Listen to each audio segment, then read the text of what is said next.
आप देख रहे हैं पार्थशर समाचार, सत्य परमो धर्म। शिवसेना के उद्धव बालासाहब ठाकरे समूह के नेता आदित्य उद्धव ठाकरे को 2023 में सबसे होनहार युवा नेता के रूप में सम्मानित किया गया है। विश्व आर्थिक मंच 2023 की विश्व युवा नेता सूची में शिवसेना उद्धव बालासाहब ठाकरे समूह के इस नेता सहित 7 भारतीय युवाओं को शामिल किया गया है।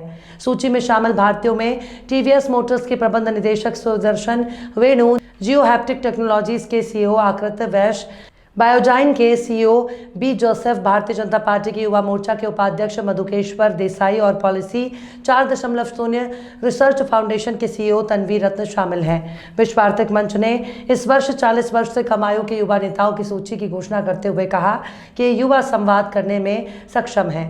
ये आर्टिफिशियल इंटेलिजेंस को सक्षम करने से लेकर वित्तीय समावेशन और कई अन्य महत्वपूर्ण कार्यों में शामिल हैं।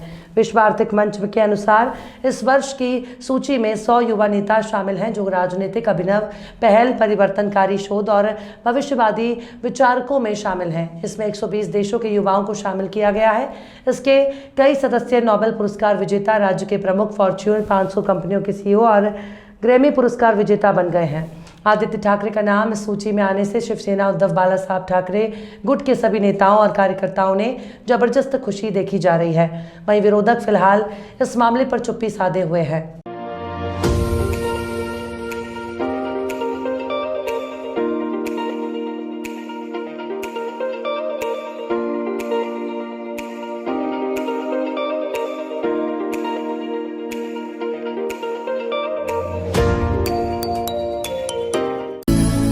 सर्वांगसाठी पूर्ण फॅशन मॉल, सर्व वयोगटातील अपवादात्मक श्रेणी, विस्तृत variety, Shri Varasiddhi shopping mall, सिनी तारका रिंकू राजगुरू सोबत 18 ऑक्टोबर रोजी शुभारंभ। श्री वरसिद्धी शॉपिंग मॉल आपल्या चंद्रपूर मध्ये।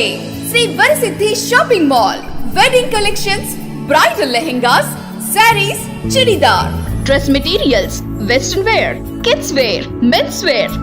18 ऑक्टोबर रोजी महाशुभारंभ। Shri Varasiddhi shopping mall, Kasturba road, Chandrapur, Maharashtra. Azad Maidan में राष्ट्रीय ओबीसी महासंघ के राष्ट्रीय अध्यक्ष डॉक्टर बाबूराव ताईवाडे, महासचिव सचिन राजूरकर, संयोजक डॉक्टर अशोक जवतोड़े, प्रदेश अध्यक्ष प्रकाश भांगरत के नेतृत्व में आजाद मैदान में ओबीसी समुदाय ने विभिन्न संवैधानिक मांगों को लेकर विरोध प्रदर्शन किया। बिहार राज्य की तर्ज पर महाराष्ट्र राज्य में जातिवार जनगणना तुरंत की जाए। अन्य राज्यों की तरह राज्य में भी पुरानी पेंशन योजना तुरंत लागू की जाए। मराठा समुदाय को ओबीसी श्रेणी में शामिल न किया जाए। घरकुल ओबीसी वर्ग के लिए महाडा के माध्यम से बनने वाली योजना को तत्काल लागू किया जाए। ओबीसी छात्रों को विदेश में उच्च शिक्षा दी जाए।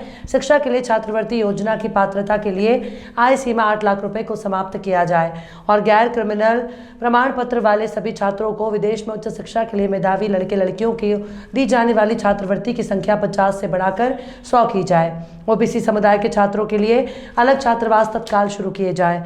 अनुसूचित जाति के लिए लागू भारत रत्न डॉक्टर बाबा साहब अम्बेडकर स्वाधार योजना और एसटी को तुरंत सभी ओबीसी छात्रों के लिए लागू किया जाना चाहिए। महाज्योति के लिए 1000 करोड़ रुपए प्रदान किए जाएं और इस योजना को जल्द से जल्द लागू किया जाए। महाज्योति द्वारा राज्य के प्रत्येक जिले में अन्य पिछड़ा वर्ग, छूट प्राप्त जाति, गोमंतु जनजाति और विशेष पिछड़ा वर्ग के छात्र छात्राओं के लिए प्रतियोगी परीक्षा प्रशिक्षण केंद्र प्रारंभ किए जाएं।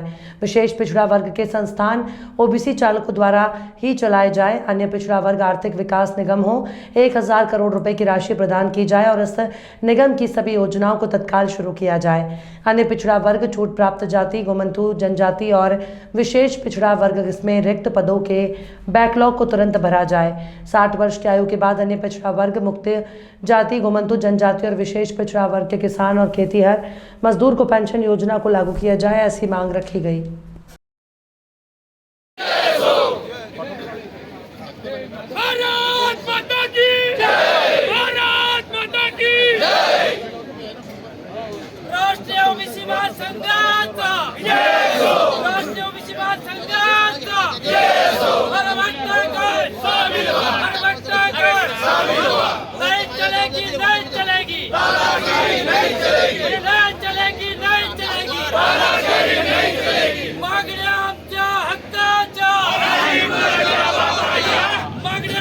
राष्ट्रीय ओबीसी महासंघातर्फे आयोजित या निदर्शनाच्या कार्यक्रमाला सर्वात प्रथम मी ज्या महान पुरुषांच्या आदर्शावरती आणि विचारावरती आपण काम करतो त्या सर्व महान पुरुषांना मी विनम्र अभिवादन करतो.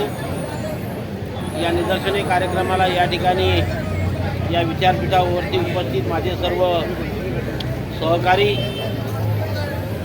प्रामुख्याने विशेषतः या ठिकाणी आहे, ठाकरे साहेब या ठिकाणी आहेत, आमचे जीवतोडे साहेब आहेत, राजूरकरजी आहेत, आरेकरजी आहेत, प्रकाशभाऊ साबळेजी आहेत, सर्वच माझे सहकारी या ठिकाणी आपण सर्व बसलेले आमच्या ओबीसी समाजाचे कट्टर समर्थक मी शब्द वापरतो, पदाधिकारी बंधू आणि माझ्या भगिनी, सर्व मित्रांनो, आपण महाराष्ट्राच्या संपूर्ण कानाकोपऱ्यात प्रातिनिधिक स्वरूपावरती या ठिकाणी एकत्रित येऊन हा निदर्शनाचा कार्यक्रम या ठिकाणी संपन्न करतो आहे. आज या ठिकाणी नागपूर, अमरावती, वर्धा, गडचिरोली, चंद्रपूर, इकडे अकोला, अमरावती, लातूर, उस्मानाबाद, बीड, कोल्हापूर, सोलापूर, पुणे, सर्वच राज्यातले लोक मला सकाळपासून या ठिकाणी भेटलेले आहेत.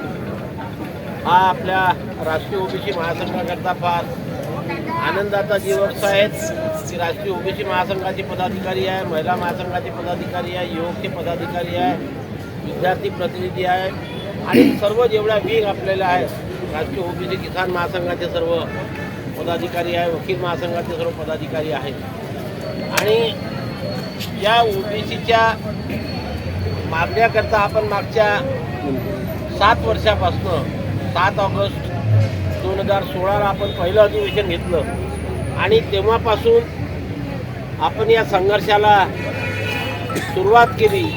या ठिकाणी जेवढी मंडळी उपस्थित आहेत त्यापैकी 75 ते 80% मंडळी ही पहिल्या दिवसापासून त्याचे साक्षीदार आहेत की आपण कुठे कुठे गेलो, काय काय गेलो, डिटेल मी तिकडे यशवंतराव चव्हाण प्रतिष्ठानला बोलणार आहोत. पण मी आपल्याला सांगू शकतो की मागच्या 7 वर्षामध्ये आपण आतापर्यंत केंद्र सरकार आणि राज्य सरकारकडनं 33 GR काढून घेतले. मला वाटते या स्वतंत्र भारतातील सामाजिक संघटनेपैकी आपली पहिली संघटना असेल की ज्यांनी ओबीसी समाजाच्या संविधानाचं रक्षण करण्याकरता राष्ट्रवादी कांग्रेस के युवा नेता, समाज सेवक और प्रतिष्ठित व्यवसायी अमित उमरे की ओर से पार्थशर समाचार की दूसरी वर्षगांठ के उपलक्ष्य में हार्दिक बधाई और तीसरे वर्ष के कार्यकाल के लिए हार्दिक शुभकामनाएं। कन्यका नागरी बैंक के विशेषज्ञ निदेशक और कन्यका देवस्थान ट्रस्ट चंद्रपुर के ट्रस्टी उदय कृष्ण राव बुद्धावार जी की ओर से पार्थशर समाचार को 2 वर्ष पूर्ण होने के उपलक्ष्य में हार्दिक अभिनंदन और आने वाले वर्षों के लिए शुभकामनाएं।